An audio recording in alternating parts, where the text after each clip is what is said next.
D'abord, revenons sur ces frappes, ces 22 frappes en Syrie sur Raqqa, le cœur de l'État islamique. C'est la deuxième phase. C'est la deuxième phase pour les Américains. C'est Ouais. effectivement la première phase d'une offensive très lourde, parce qu'elle a été planifiée, préparée. Ce qui est intéressant, mais ça a été dit et redit, je pense que c'est que les pays arabes ont participé. Je pense très clairement que la Jordanie l'a annoncé, mais je pense que les Émiriens et les Qataris ont dû aussi intervenir. Comme vous le savez, ils sont intervenus à côté de nous pour les opérations en Libye, les Qataris et les Émiriens. Et les Émiriens, il y a quelques semaines, ont effectué un raid en Libye à partir de l'Égypte avec leur Mirage 2000.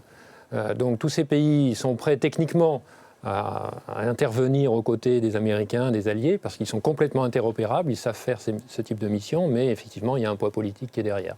Restent les Saoudiens, puisqu'ils sont nommés dans le texte.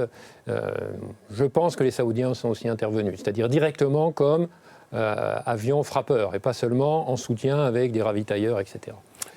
On nous dit, pardon, je vous coupe, on nous dit qu'on a frappé cette nuit le cœur de l'État islamique à Raqqa.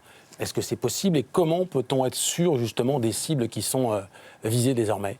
Je pense que depuis plusieurs semaines, les Américains effectuent du renseignement, parce qu'on ne peut pas attirer des cibles sans le bon renseignement. Donc ça fait plusieurs semaines qu'ils travaillent pour avoir ce bon renseignement. Je pense aussi que l'armée, parce qu'il s'agit bien d'une armée, c'est ça la grosse différence avec les Afghans, on a une véritable armée islamique avec des chars, des véhicules blindés, etc. Donc on n'a pas une asymétrie classique comme on la connaissait dans les différents conflits, on a aujourd'hui une vraie symétrie en termes. Donc les forces occidentales sont plus à même de combattre ce genre d'armée. Donc et à partir du moment où ils se sont repliés, puisqu'ils savaient qu'on intervenait en Syrie, ils se sont repliés sur la Syrie, on intervenait en Irak, ils se sont repliés sur la Syrie.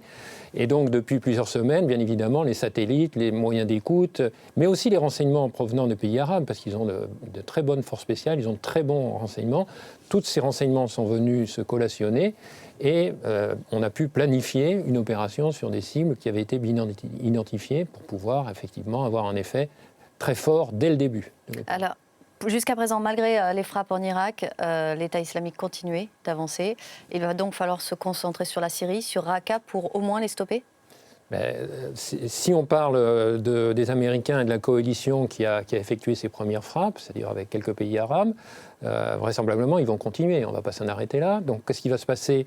On va faire, les Américains et la coalition, on va faire le bilan de ces frappes, c'est-à-dire on va faire un assessment, comme on dit, c'est-à-dire qu'on va vérifier que tout ça a été bien détruit, et puis ensuite on va remettre des raids. Donc pour moi, c'est le début d'une campagne qui va continuer. Ça peut durer combien de temps ? Ça durera le temps qu'il faudra, comme disait l'autre. Je pense que ça durera très longtemps, parce que ce n'est pas un adversaire facile, parce qu'il y aura certainement beaucoup à faire. Parce que la Syrie est complexe par rapport à l'Irak et les Peshmerga. Il n'y a pas de troupes au sol pour pouvoir aller conquérir le terrain, à part les rebelles soi-disant modérés qu'il faudra pousser. Donc là, il y a une problématique politique avec l'État syrien, puisqu'on rentre dans l'État syrien. J'observe que demain, il y aura il y aura une réunion du Conseil de sécurité des Nations Unies. Donc cette frappe n'est pas un hasard, elle arrive juste 24 heures avant ce Conseil de sécurité, c'est un point important. Et le fait d'avoir eu des alliés arabes dans cette coalition est aussi un point très important, au-delà de l'affaire opérationnelle. Donc je pense, moi, qu'il va être effectué effectivement un bilan de ces premières frappes, et puis ensuite la campagne va se prolonger. Donc la question qui se pose, est-ce que la coalition va continuer comme ça ? Est-ce qu'elle va se renforcer avec des Britanniques et des Australiens qui vont intervenir en Syrie ou non ? Et la question va se poser pour les forces françaises, bien clairement.